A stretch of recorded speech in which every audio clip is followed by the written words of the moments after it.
皆さん、こんにちは。総支部長代行を務めております、有田浩一でございます。平成15年度の市の政治協会を開催をしましたところ、ちょっとまだ確認が出だしますけれども、年始から協会の皆さんにお話しいただきまして、本当にありがとうございます。また、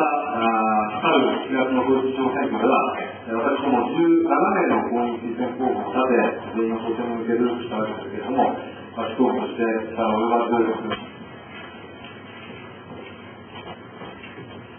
ご苦労様でした。ただいまの提案にご質疑はございませんか。ご質問はないようですので、それでは、ただいま要請されました緊急決議案を本総会の追加決議とすることにご意見ございませんか。それではこの際、本緊急決議を寺田元信総支部長より、萩生田光一君に直接手渡したいと存じますので、ご同意の世代が合わせて萩生田光一君より発言を求めます。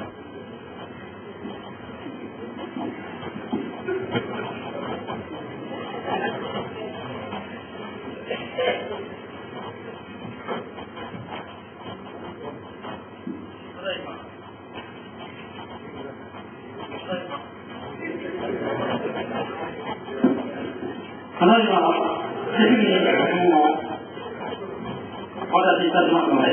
一日でも早い決断をお願いいたします。期待しております。よろしくお願いします。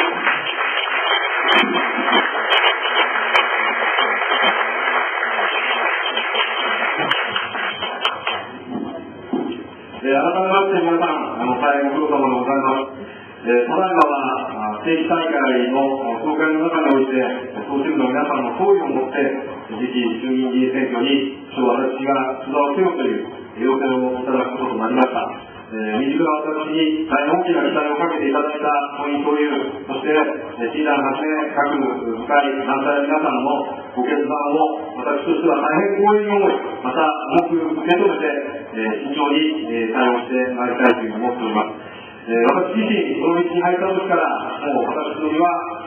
自分自身のものではなくて、まさに地域のため、党のために尽くす決意でこの道に入りましたので、いただのそれもございませんけれども、しかしながらご参加いただいた応援会はじめ、各国連の皆さん、あるいはまた現在東京都議会の自由民主党の役員の一員として、都政の最前線で重責を担っているという自負がございますので、東京都議会の先輩の皆さん方ともよくご相談をさせていただき、また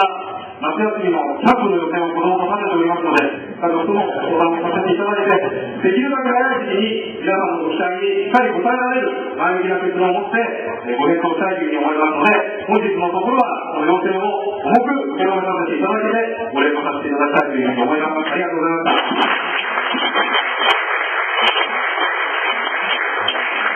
ご苦労様でした。萩生田光一君の解説が終わります。以上で、議事は